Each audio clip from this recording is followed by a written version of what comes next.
You can always come and get seconds, so don't worry about it. Food is here for you, so feel free to get a few seconds. Now, I'm just gonna say one thing. Usually we get speakers who are from academia. They're usually professors, right? So you might get an impression that that's the only thing you can do when you get a PhD in economics. Well, you'll be surprised, but when you get a PhD in economics, you can actually work as an economist. For example, you can be economist for the BA, right? Bureau of Economic Analysis. That's another option. So, Dylan, you want to introduce our speaker? Okay, I don't know how much better I can do than you. No, I didn't. It's great to have somebody here from a government institution instead of academia, like you said. It's interesting that Dr. Block isn't here yet, but Dr. Scott Wentland, an economist at the Bureau of Economic Analysis, used to work at Longwood University. He's an applied microeconomist, and he's going to be applying it to real estate course today. So help me welcome him.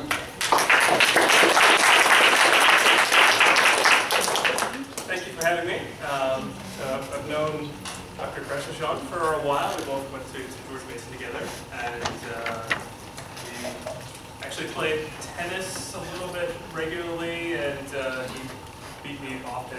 We weren't very good, but we still had fun. And so I'm glad that he invited me.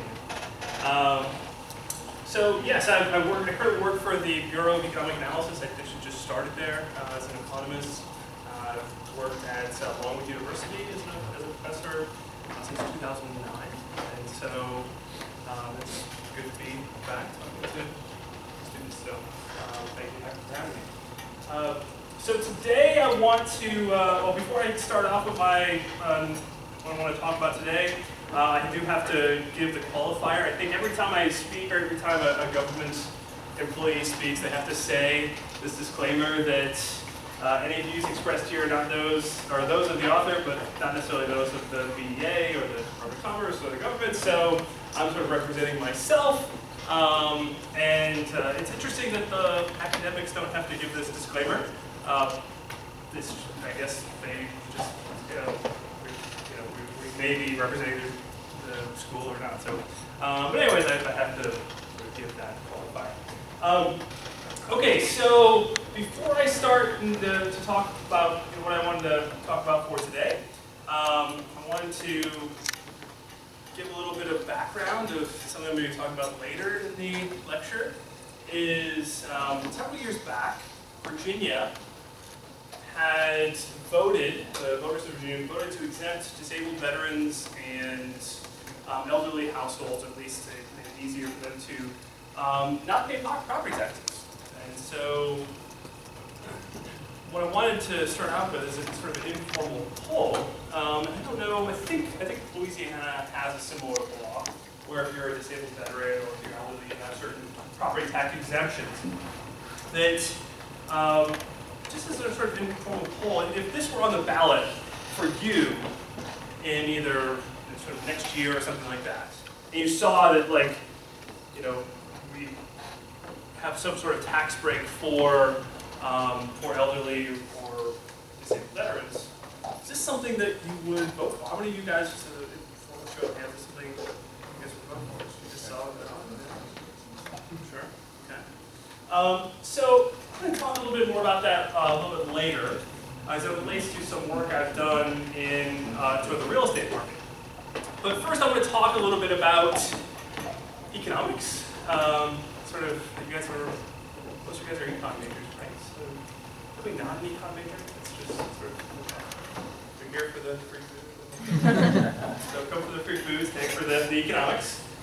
So economics, to me, is often about three different things. And I sort of want to tie some of them together in this talk. Economics is about incentives. Right? If you've taken any microeconomics class, economists go on and on about incentives. Oftentimes it's market incentives, it's also non-market incentives as well. And we have different incentives we can change if we want to lose weight. We can create incentives to lose weight, or if we want to do any number of things. Incentives seem to matter, and economists find them to be very important for determining our behavior, predicting our behavior. The second thing economics really harps on is unintended consequences. And oftentimes this comes from the incentives, right? That economists would look at the incentives of some sort of policy or some sort of intervention in the market, and we say, well, this is probably going to make these people more likely to do X or whatever. And that might not be the intention of the policy. And so that's one of the great things that economics brings to the policy discussion, or just discussion about things in real life, that we start to think through exactly how people are going to make their choices, and then we arrive at sort of what they're going to be doing. Okay? And the third thing that I think economics is about, or essential to economics, is data and data analysis. And so some of you guys have Dr. Kreshner drawn for stats. And so he teaches business majors and college students about data and statistics. I don't do that. No? You just, or he pretends to teach you about data and statistics.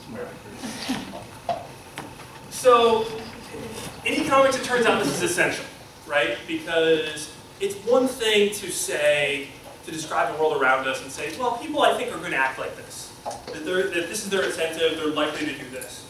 It's another thing to say that we have data that shows that people do respond in this way.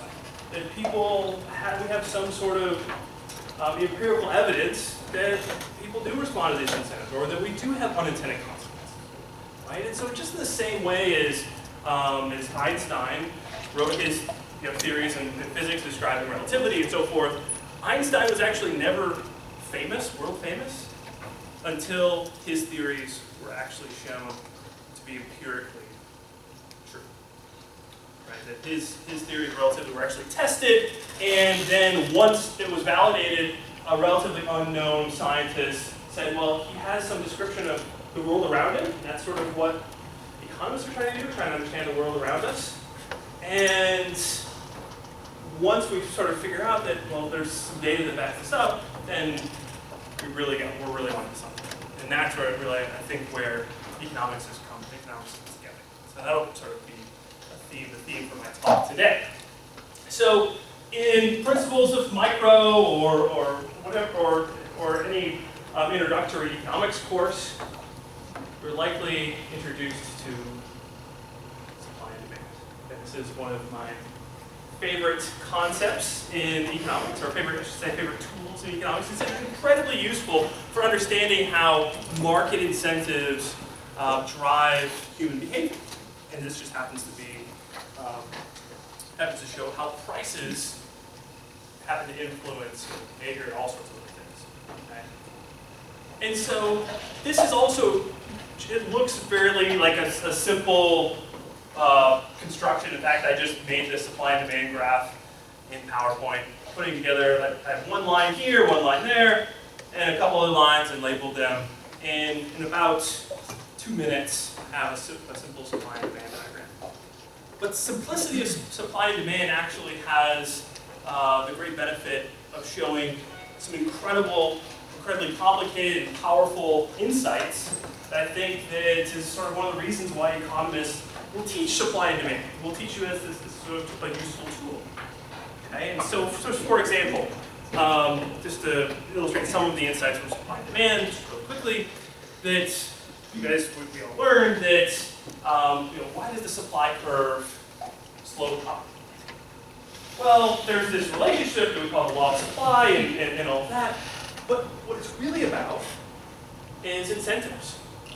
What it's really about is price as a signal or an incentive for people that are potentially supplying things to actually do something.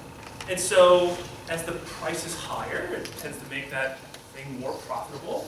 Okay? As the prices go up, then the price is greater than marginal cost, and people expand production. So that's sort of the technical way of approaching this. But more simply, is people that sell stuff want a higher price, and then higher price is an incentive for them to provide that, right? So you guys have, everybody's used Uber here as a college campus. So the Uber has different pricing, and it turns out when prices are higher, more people want to drive Uber cars. Okay? That's So prices act as an incentive.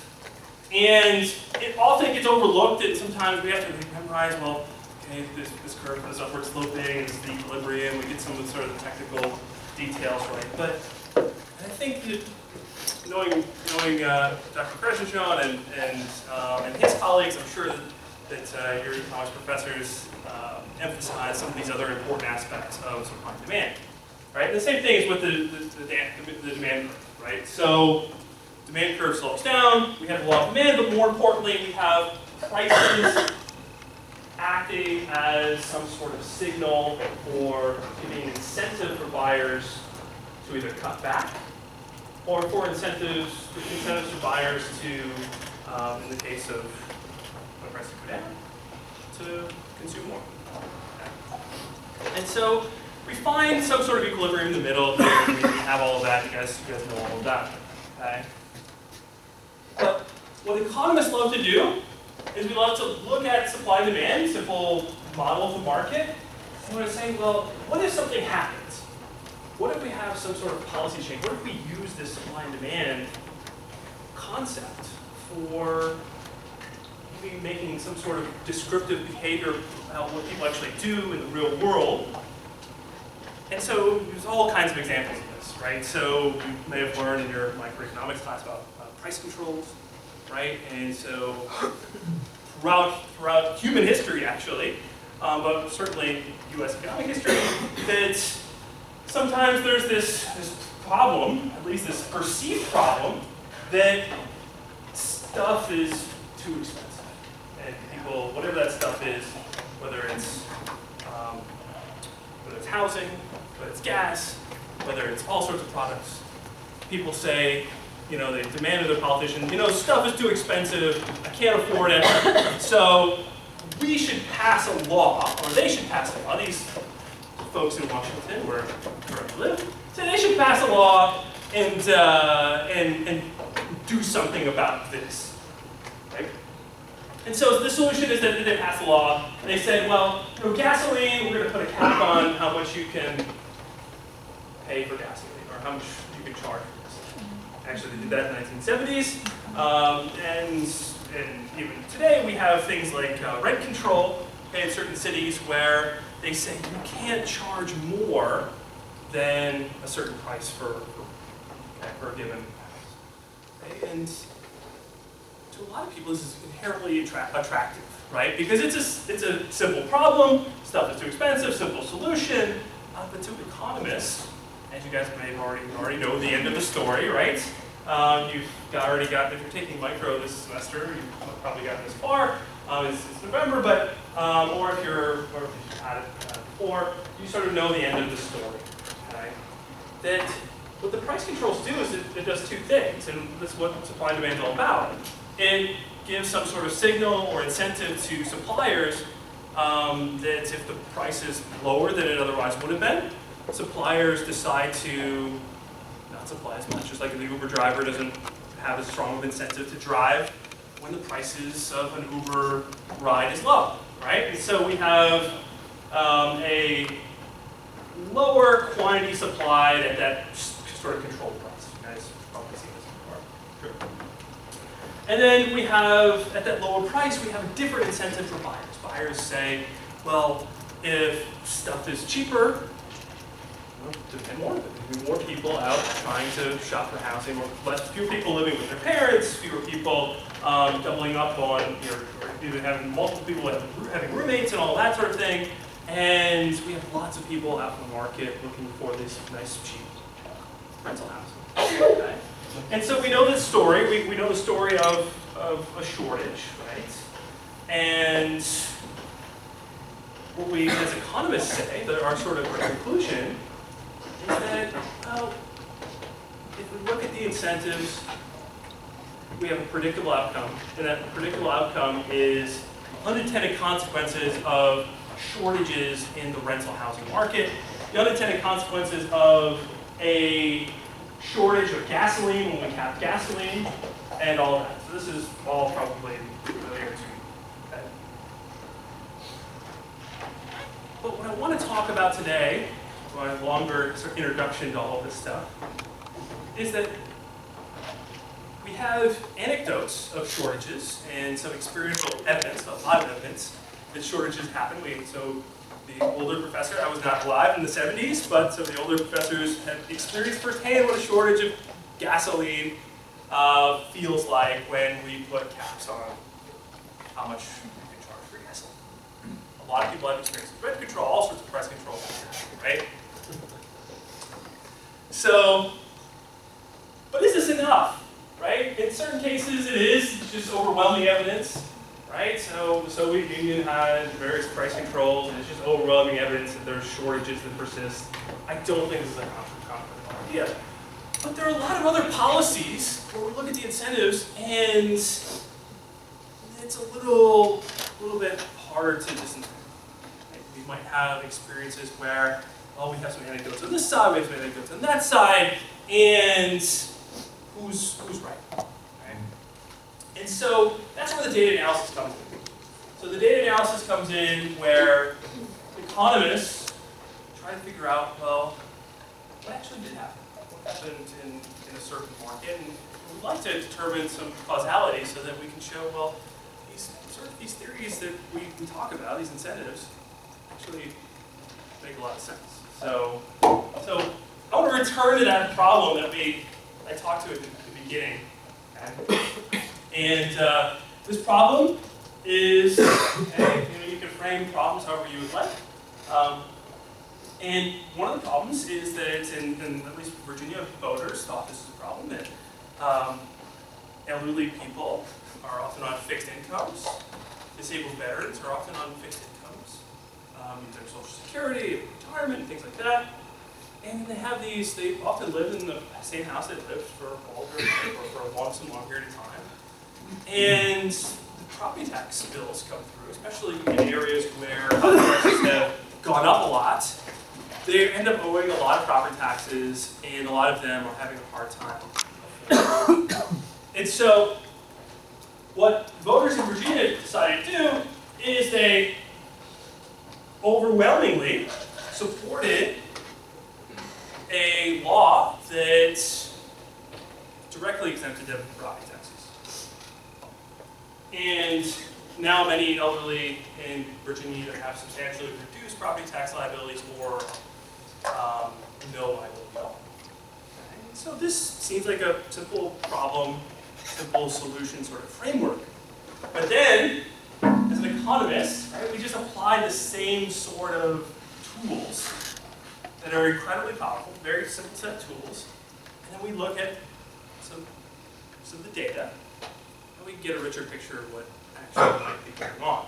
And what I mean is, so the first question we might ask is, well, how does this change incentives of people in this market?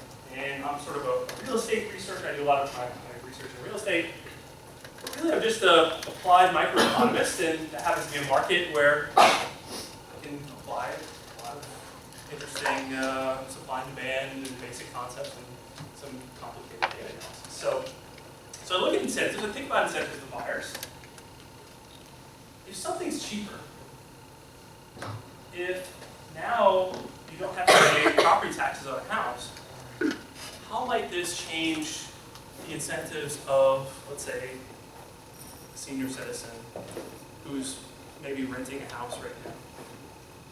And maybe previously they thought, well, I'm sort of on the fence with either buying a house or something along those lines, or maybe it's a disabled veteran. On the margin, we would think that more people might want to buy houses if now all of a sudden they're a lot cheaper. At least the incidence of this particular tax, right? So if more people want to buy something, basic supply and demand says, well, that's going to affect the price, okay? And that's going to be important. It's going to have an important role.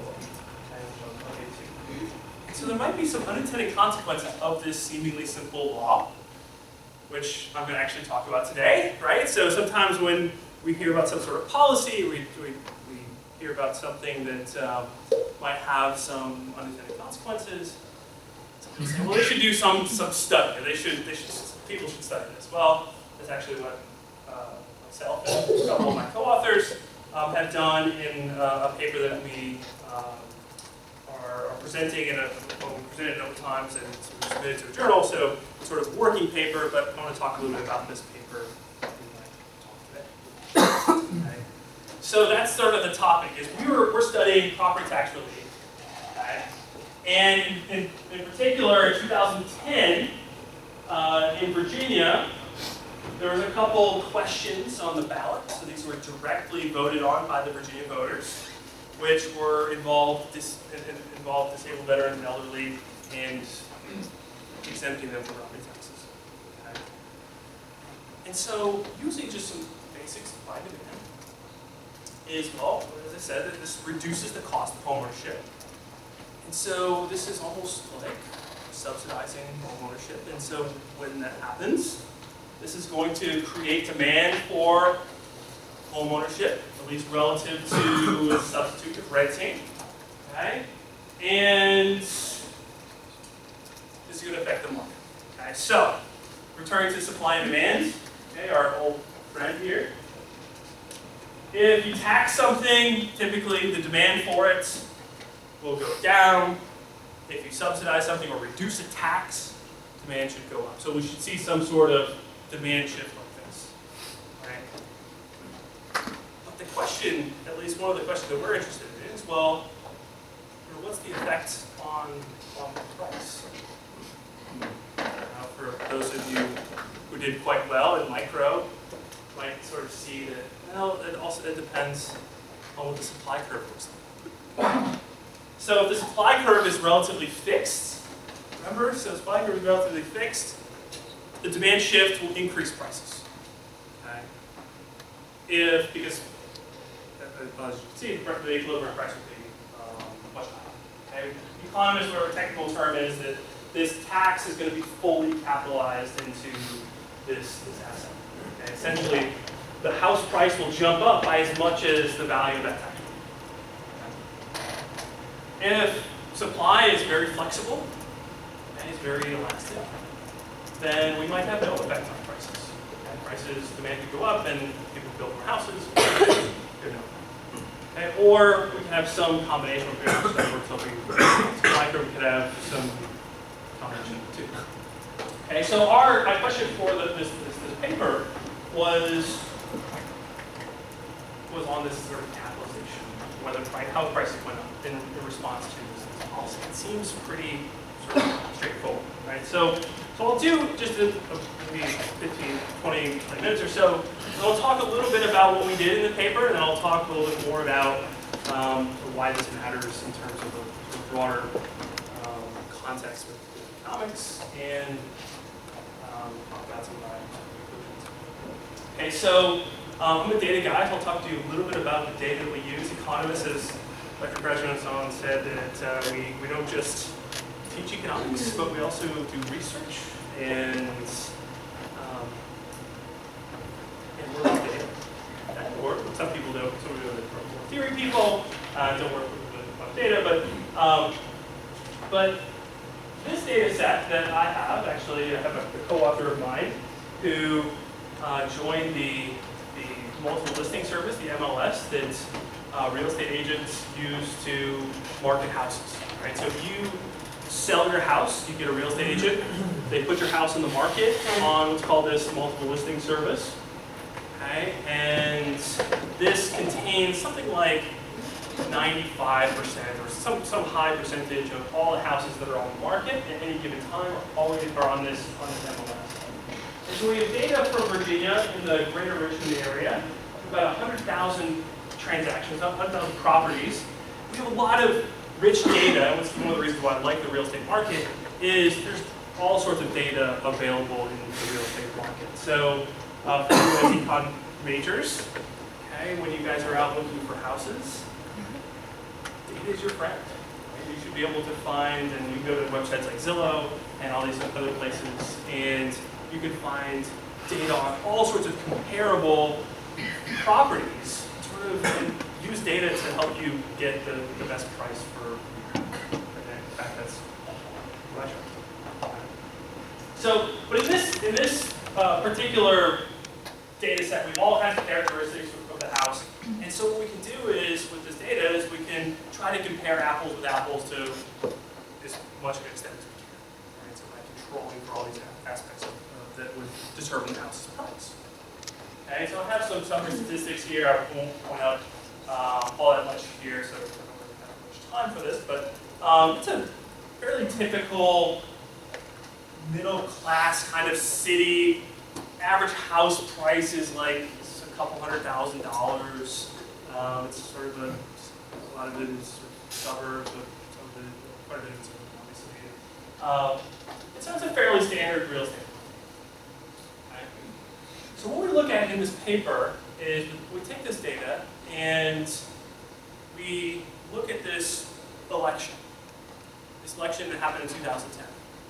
And what we noticed was the coverage of this particular law in the newspapers was basically focused almost entirely around the election week. Okay, so maybe like a week or so before. And this is a search, a keyword search for anything that has to do with this law, this property tax relief law. And newspapers covered it almost exclusively around the election in Virginia. So almost nobody knew about this law, and then all of a sudden people go vote for it, and just like as I had asked you guys about the law, they were confronted with this on election day, and they said, okay, well, just vote up or down. Okay?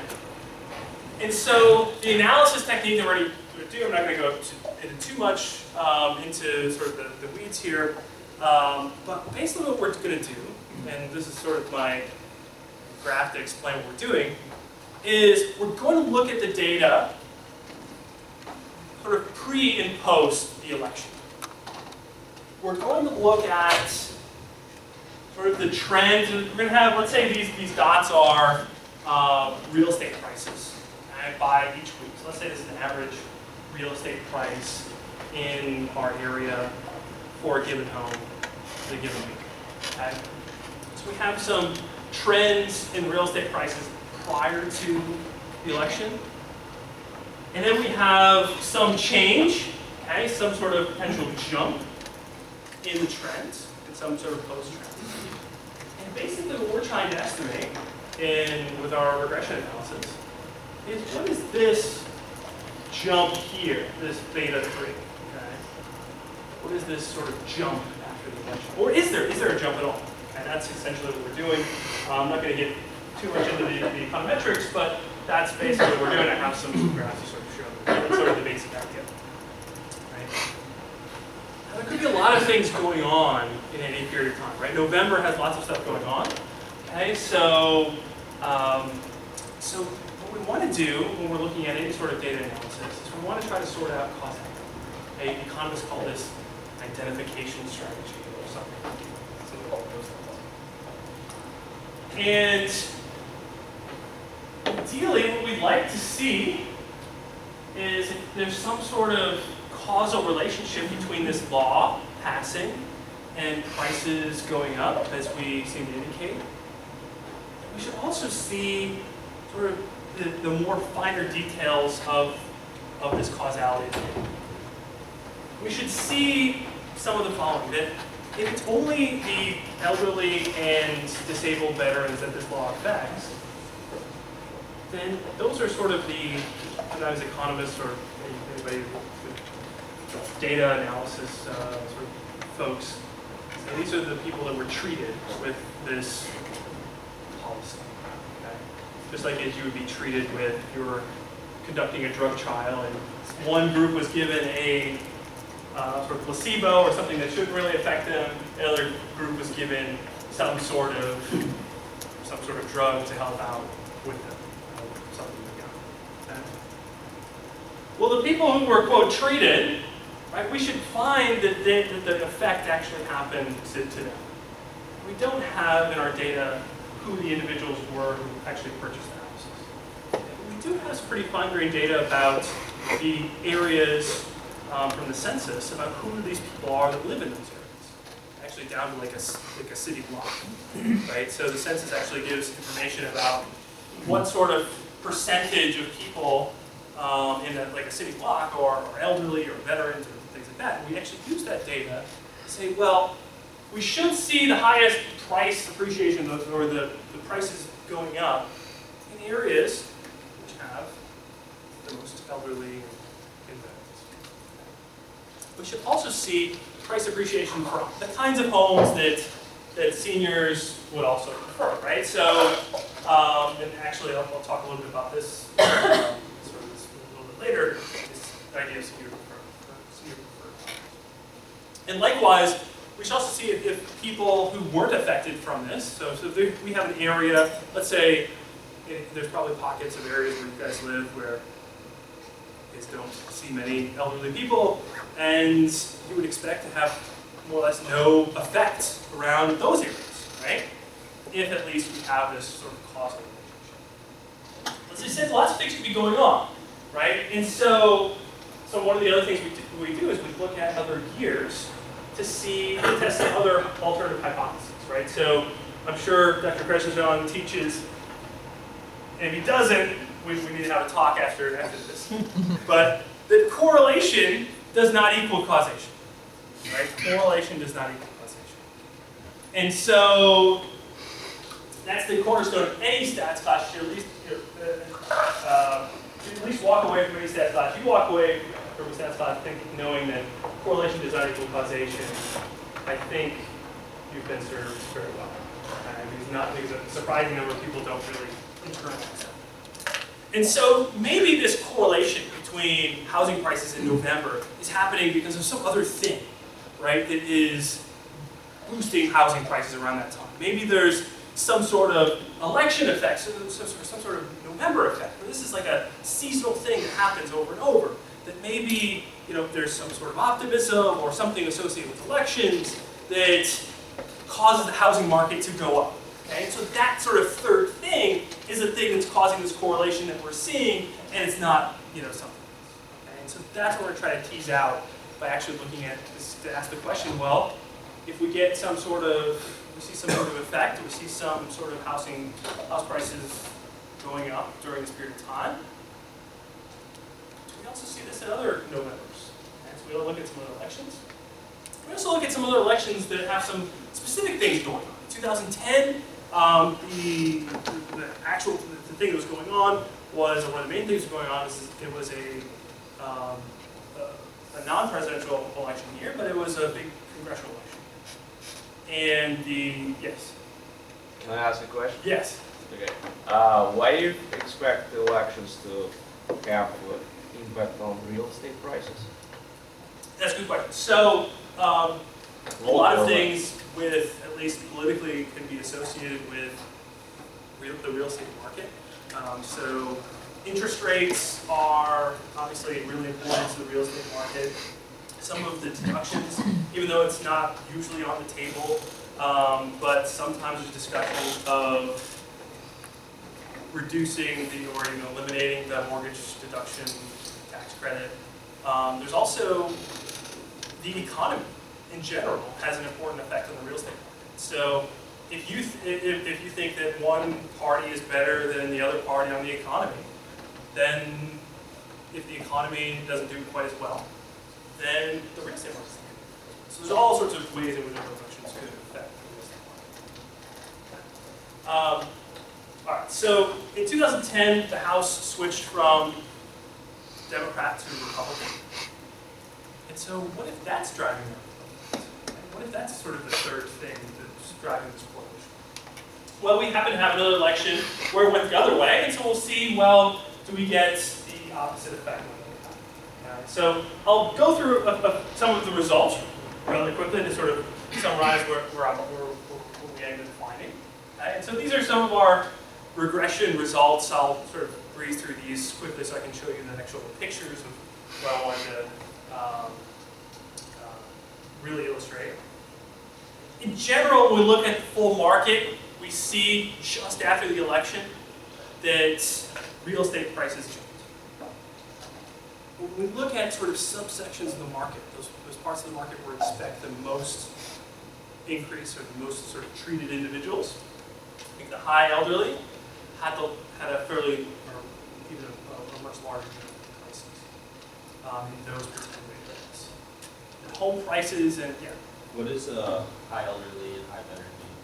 Oh, so these are areas that have high concentrations of elderly. Yeah, sorry. Yeah, it's not like the more elderly. Yes. I know this part area pretty decently well. How far out in the circle of frequent at your center did you go? So this goes as far east as the coast, and it has properties out there, and probably it's about 30 miles or 45 miles north and south, and also west. Yeah. Just to answer that question too, the MLS is market determined, so realtors themselves run the MLS in each particular locality, and realtors decide what to put in each database. So they'll put it in there if they think they can sell there, and they won't bother listing in a place that they won't find customers. So it's whatever the MLS's geographic definition is. That's a good definition for that area because it's market driven. So we do find a small effect in areas that don't have as many elderly folks, and I'll return to that point a little bit later. We have a very high effect in areas that have lots of veterans. Then we see a large jump in prices in areas with a lot of veterans. And we see almost no jump in prices. Now, I have these stars. I should explain what that means. The numbers with the stars, so those of you who haven't had econometrics, stars indicate statistical significance. Okay? And the more stars in this case means it's more statistically significant in the sense that it's different from zero in a statistical sense. If it doesn't have stars, like in this case, this is 2.9% or 0.029. Okay, it's a noisy estimate. It has a lot of error, and so it's not clear that we can really say statistically that it's much different. That's what I mean by that. And so you probably notice that those are actually. So I had to qualify that for those of you affected. But this is really what I wanted to sort of show. These are sort of my favorite part of this, looking at this paper and some of the results. That this is what I was talking about, how we sort of put this data in a way that is more easily digestible. And since we sort of constructed weekly, almost like housing price indices, that's what they're analogous to, based on our regression results. And we fit trend lines pre and post. Okay, and you can see, and I'll sort of show in the high elderly area first. So this is high elderly area in 2010, and the red line is the election. Okay, and this is sort of, these dots represent sort of a weekly price index of sort of the average house in our market. And there's really this downward trend in prices. This is happening after the housing crisis. So that's why there's sort of this downward trend in prices. And prices went down in the Richmond area from about 2008 or 9 to about 2011 or 12 or so. So it started to flatten out a bit. So we just have this downward trend, right? One of the things that we see right after the election is we see this shift in the trend. Okay, so I'll sort of say if this election didn't happen and we had continuing on the trend, what we would expect from a data standpoint is we would expect something like this. We would expect sort of this trend, or at least this data, to sort of go around this sort of trend line and continue on the trend. What we actually find is housing prices in general had shifted. Just exactly how we had predicted. Housing prices had jumped a substantial amount. And we also see this in the high veteran areas, okay, where we'd also expect this, a very sort of clear sort of jump. Now it's not all exactly around the trend line, right? So there's some noise in here, there's some error in sort of some of the data. You can see this sort of pronounced jump in the areas in which you would expect. And the areas which you don't really expect much, you sort of have this not very much of a jump. In this case, there was some, and I'll get back to this a little bit later. In this case, there's not sort of just almost continues on the trend, right? In the areas, this is the low elderly areas where there's, let's just say it's a young area where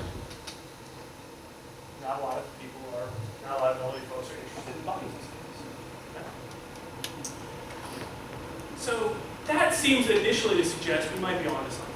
But as any sort of good researcher will try to do, is we want to try to look at every possible potential outcome that might be driving, or potential causal force that might be driving the results.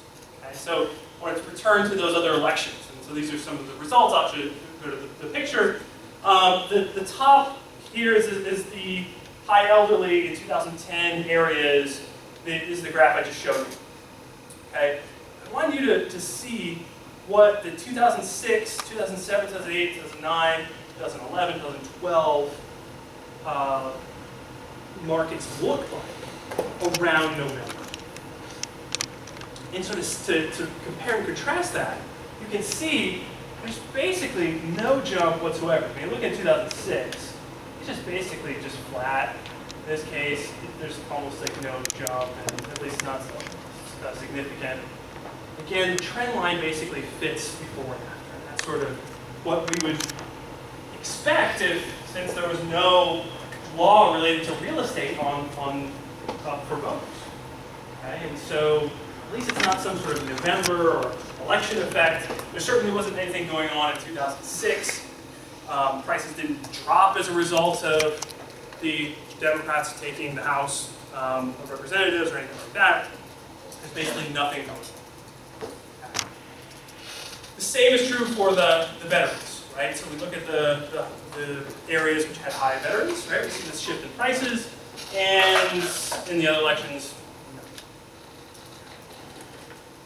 So what else do we look at? Well, I said I was going to turn to this senior preferred houses. As you know, location is probably one of the most important things when you're looking at real estate. I'll talk about maybe that, because I guess I have additional questions for you. And it's not just location, right? You want to actually have the house that fits you. And what kind of houses are seniors interested in? Actually, we looked into this. Houses that have, let's say, a first floor master bedroom. Grandma and grandpa prefer, right? They don't want to walk up a bunch of stairs, okay? Especially as they get up there in age. Houses that are handicap accessible, we had that actually in our data. Older homes, actually preferred, because usually older homes are in more established areas. There's a little bit to do with location, but found a strong preference there. And also, we looked at homes within 55 plus community. So, what we ended up finding is similar sort of results. Okay, it's not just areas, but also we found price jumps for the kinds of homes that seniors preferred. Okay, and we found basically no effect, or not a statistically significant effect, in the kinds of homes that they might not like. So if you have like a 3-story house and like next to the university, you're not going to probably have much of an effect on that particular house's price. So this is the same thing worked out in the high elderly. So we looked at some other things. I said, I began this talk talking about supply and demand, but I've been focusing a lot on demand. But there's also the other part of the market, right? Were there any sort of supply effects? Right? Did people, let's say, some people want to sell their houses, or more likely to sell their houses after this law. So we looked at that and see whether there's any sort of supply effects going on. We also looked at areas with both high concentrations of elderly people and high concentrations of veterans. Okay? And here's what we found. These are graphs for elections, the 2010 election. And we looked at high elderly areas, high veteran areas, and also senior preferred houses. And what this graph is actually showing is the number of new listings that went on the market, sort of the average by week. And those dots are basically, the higher the dot, the more listings in that particular week. Okay? And so what we end up finding is if this all looks noisy to you, that's because it actually is. It's all sort of all over the place. We found no statistically significant relationship or effect sort of around the 2010 election for changes in supply. Okay, we looked at new listings. We also looked at some other sort of proxies for supply as well. We couldn't really find much of a supply factor. So this is largely demand driven as we sort of predicted from this supply. The other thing I wanted to point out that before I said, well, there's a small effect in low elderly areas. Yeah. Go back one slide, please. Yes. These are new listings in the sense that this could be a 30-year-old house that was just put on the market. Yes. Yeah. Okay, Not so- a new construction. So we're looking at quantity supply, Yes. and as we would expect. So demand goes up, I would see more houses being listed. But I was really thinking in terms of a supply shift, then you're really talking about new construction. Yeah. Well, not necessarily. I mean, so I think that we also did look at new construction. There wasn't a discount of new construction, but a little bit like Uber. I mean, so there's new drivers. There's also existing drivers who are just doing more, or at least in this case, existing houses who are now like. So both would be like. So for all intents and purposes, supply is both used and used. With this new houses, not new listings, but newly constructed houses coming up, right? I think you're only looking at what, like 10 weeks before, 10 weeks after, if I can see that picture roughly. Yeah, about 8 weeks. Okay. In which I wouldn't expect you to be able to build a house in that time. Right. Yes. So these are the houses that are. Yeah, that's right. So We did look at some sort of longer term effects of this as well, which I don't quite have that. When we found some of that going on. Yep. So yeah, and I just want to remind you, this is all like very short term sort of focus. We're at least with this particular problem, we're looking at just before this after the election. All right. So I mentioned earlier that we had this small effect in low elderly areas. So why would we find some price appreciation in a low elderly area? Well, some might say, well, if young people buy a house, they know at least when they're old, they're not going to have to pay this much property tax. Okay. Another explanation might be, well, some of the low elderly areas might actually be high veteran areas. In fact, what we do, this is right here is our data coverage. So this is Richmond right here, and it sort of extends out to the areas outside of Richmond. And this is sort of zoomed in on it. And it turns out that the elderly areas aren't all the same as the veteran areas, right? Some are high elderly, some are high veteran. And so there's sort of like this two effects going on at the same time. So what we did was we looked at areas which were both high elderly and high veteran. These are sort of very treated areas, so to speak. And what we found was exactly that. We found much cleaner results. So that seemed to be conformed to our prior expectations. So what we found in this paper, and I've talked a lot about house prices and jumping, house price jumping and all that. So I've given some percentages, but I haven't really gotten to sort of the punchline. The punchline is that we found this rise in prices as we sort of expected. But we also found that this rise in prices didn't occur for reasons which might cause us to doubt whether this is actually a causal relationship. Right? We didn't find house prices rising in areas we wouldn't expect much of a house price to rise. We didn't find this happening in elections and so on and so forth. So elections didn't really have a broader effect, but it was this sort of specific policy. So this 7% or 8% appreciation in house prices, or jump in house prices, what does it actually mean in terms of putting numbers to putting some sort of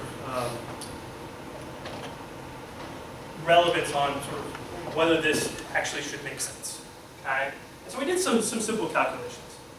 This 7% rise in high elderly areas, this 50, equates to about a $15,000 on average jump in housing prices in urban areas. So is that right?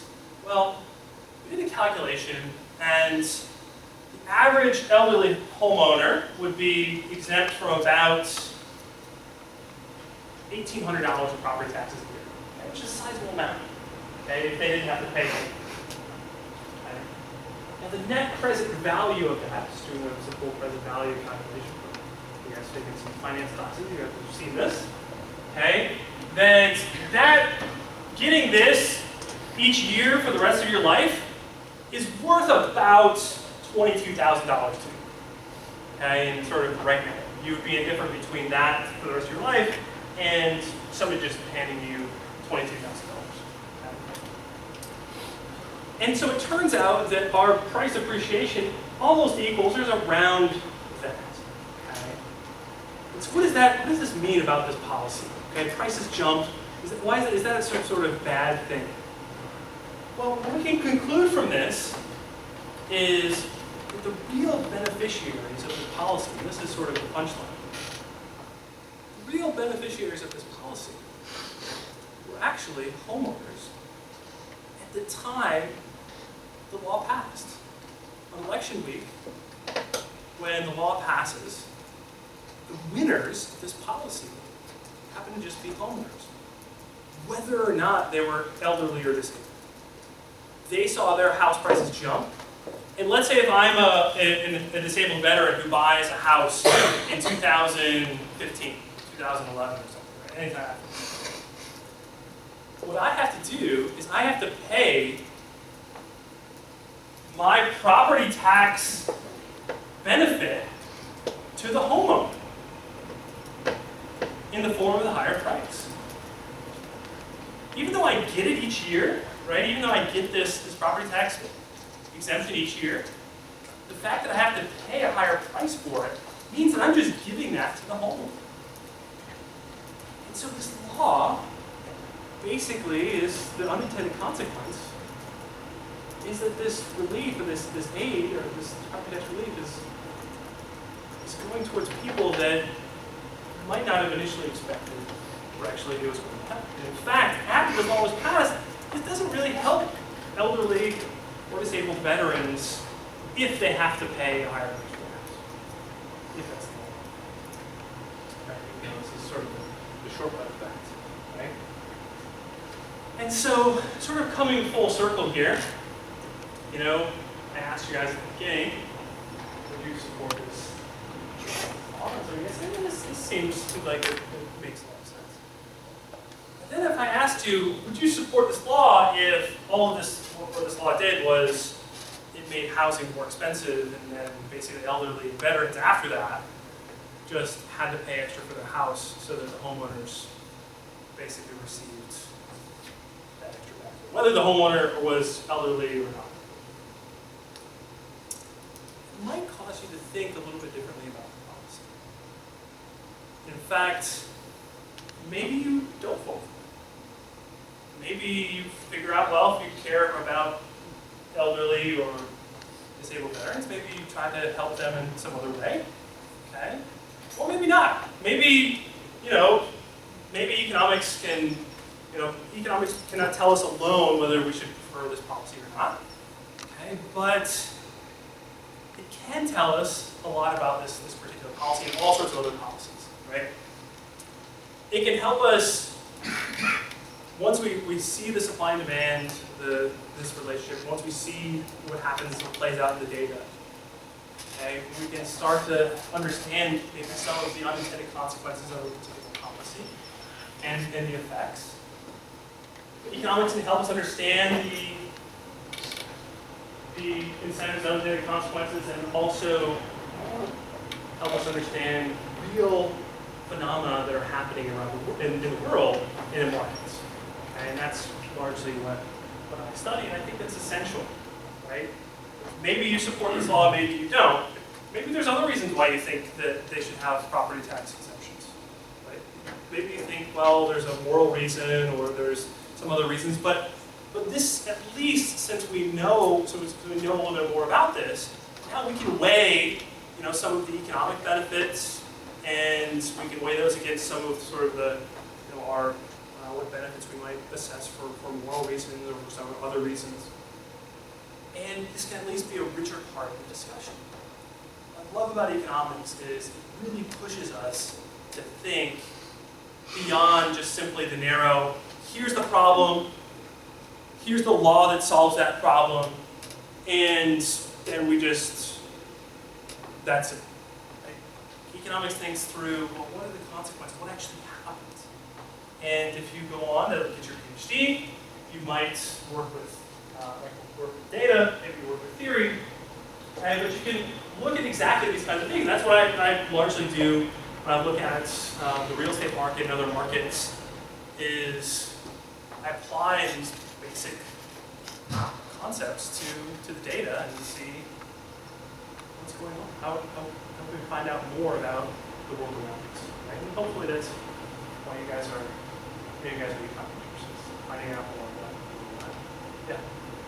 Yeah. So basically, you're telling the story of bootleggers and Baptists, right? Yes. So, guys, if you, does everybody know what is the model of Baptists and bootleggers?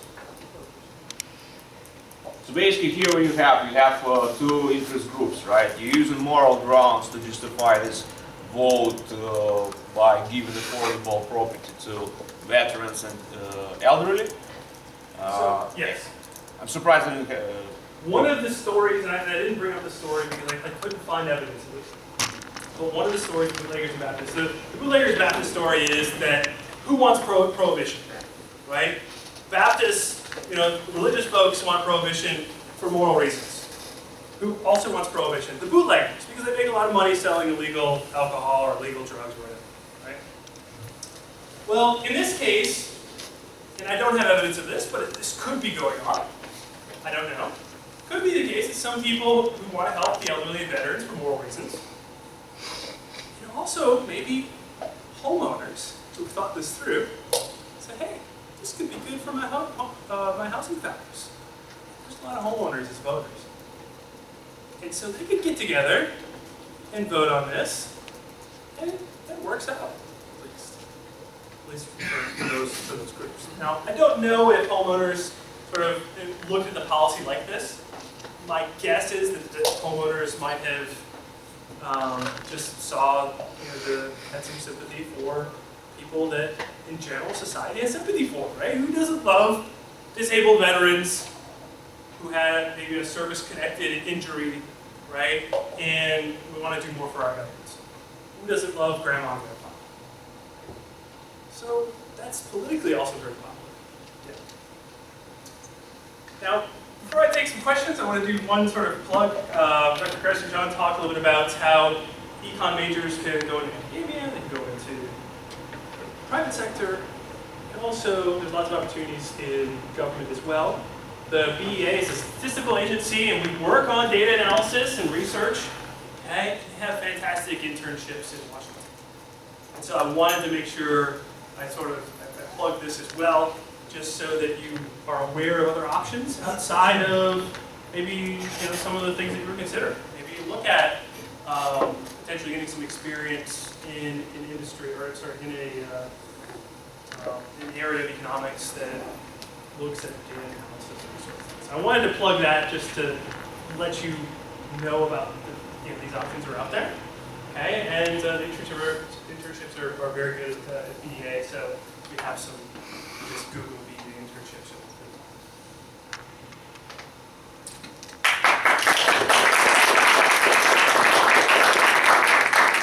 Yes. Obviously, when you look at something that happened recently, it's not possible to look for the long run. So it seems that you're contending that the law has a reverse effect of whether it was intended to be correct. But I feel like in the long run, it would still be beneficial because I'm sure, as you know, in the long run, everything's more elastic. So there would be more incentive to create more housing, which would then push out the supply curve. So I think the prices would, in the long run, equilibrate would then be beneficial. Yeah, so that's a question. Yes, that's absolutely. I didn't discuss that enough. So you're exactly right that, as we also learn in principles of micro, that you always have more elastic either demand or supply in the long run, right? And so I was actually looking at short-run consequences, right? The problem with looking at the long run, at least from a data standpoint, is it's much harder to sort of tease out supply and demand because, or sorry, tease out causality within the data because as more stuff happens, there's all these sort of different shocks that go on. So it's like when you're looking at your supply and demand diagram and you look at a shock, you look at some, like a hurricane hits Florida, but then, or right? And then a few months later, you know, you have some other shock. Then it goes another month later, you have another shock and different stuff. And so you're sort of teasing out from a data standpoint, it's more difficult. But that's an excellent point, yes. In the long run, if supply is more elastic, we would find that it would have less of an effect. The unintended consequences might actually start to, you know, potentially. But that's Well, sellers yes, said. Do you have any data on like maybe the effects on elderly hold on owning their homes of their children and terms of tax? So that is a good question. I would love that. I What think data? that's one of the Couldn't hear. things. Couldn't hear, which data? Oh, sorry. So the question was, do we have data about elderly people living with their children? And one of the things that might be going on, and what we thought also might be going on, is maybe the house prices aren't going up, or the transactions that we're seeing aren't elderly just looking for a new house and buying, elderly people looking for a new house and buying a new house, but maybe it's just a title transfer to the grandparent. And so they took the taxes. Now, if that's going on, it shouldn't really have much of an effect on the market overall, at least in what we're seeing. And it just probably might not happen. Because they're not likely to get agents and list them. That's the properties that we have in our data are ones that are listed with agents. Yes. I would imagine so. So my wife is she teaches tax at George Mason. And it's almost sort of the specific goal of your tax accountant is to help you avoid taxes. Legally speaking, but a good tax accountant will help you pay less taxes and might clue you into some of these things. So if any of you guys, if your parents are living with grandma or grandpa, this, whether you could maybe have to pay less taxes if they own a house. Was this law solely for particular residents, or was it also for people who own second homes in Virginia? It was only the Virginia residents that was their primary residence. So yeah, if you had like a beach house on, in like Virginia Beach or something like that, you're not going to get this exemption. But again, people might switch their primary residence to their beach house, even if they're living there a few months a year. I love this kind of work, by the way. So I got to say right off the bat, this is like my favorite econ club lecture we've had in a very long time. This is econometrics, and this is dummy variables and interactions. I got a couple of econometrics alums that I see in this classroom, so I hope you guys were making those connections. My takeaway was a little bit more muted than yours. So when you're showing the capitalized value of the taxes, the net present value of the tax savings, and then the change in prices, I think there was a $4,000 difference, roughly, right? So my takeaway wasn't that that there was no benefit to the elderly and the disabled vets, but rather that the benefit was shared between the elderly and the vets and the current homeowners at the expense of everyone else. Yes, so let me go back to very early on, where the likely scenario was actually something like this. We had an upward sloping supply curve. It is probably, since it was a lot of that, like since there's a very high percentage of that was capitalized or the big price appreciation, it's probably a very steep supply curve. But we would expect that in the short run. Right? that's exactly right. So some of it was shared between, there was something. Yes? I have a question. I don't know if this is involved in what you're looking at, but did you see people investing in altering their homes when they put it on the market, like making it more handicap accessible or stuff like that? That's a good question, and we don't have the data, but I'm actually working on another paper where we got the data from the state of Virginia about improvements for the historical.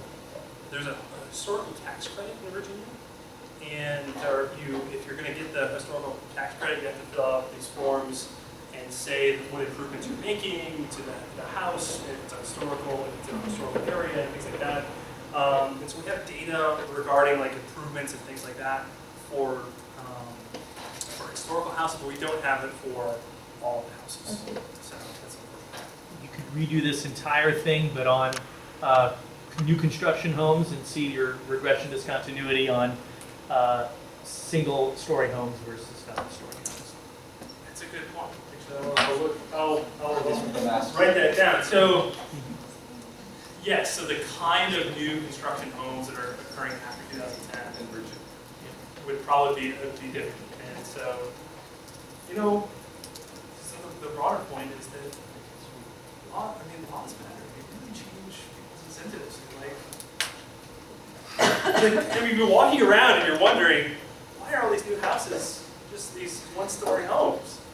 Well, like it's something as like esoteric as like a property tax relief act that was passed in 2010 is actually changing the kinds of homes that are being built. And to me, just when I can look around, like I walk down the street and economics tells me more about like why things are the way they are. I just love it. So, yeah. Well, how many states was Virginia the first state to follow in this lead, or? No, Virginia is actually one of the last states that has. So there was actually, the other thing is like, this policy is in effect in basically every state in the country, in some form or another. At least for the elderly and for most disabled. Just thinking back to the other 49 states show similar trends, or having not those suspensions. I've just come across a national data set for this MLS data, which I have a colleague at the Federal Reserve, who the Federal Reserve purchased this data, and I'm going to see if the BEA might be interested in purchasing this data as well. But I might be working on a project with him that is going to be using the national data. So I'm going to potentially look into what's going on in other states and all that sort of stuff. But for me, I always get really excited when I have more data opportunities. And actually, that's one of the reasons why I went to the BEA, because when you work for the government, they have lots of things that you might not have access to as an academic. So, for my other plug for working in government, you can have some data access. It's really nice. I have one more question. Okay. In that same kind of vein, did you see an effect on the number of people who are living in like the senior living communities that are? We did look, yes, we did look at, that was part of our senior preferred homes Okay. variable, is we looked at houses that were for sale in the 55 plus communities. One of the problems with Richmond is just that there are not a lot of those communities, unfortunately.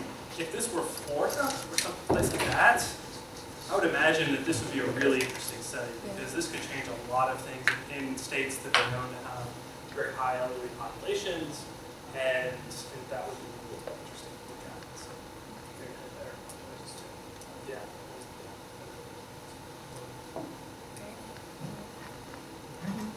Okay. Thank you so much. All right. Thank you.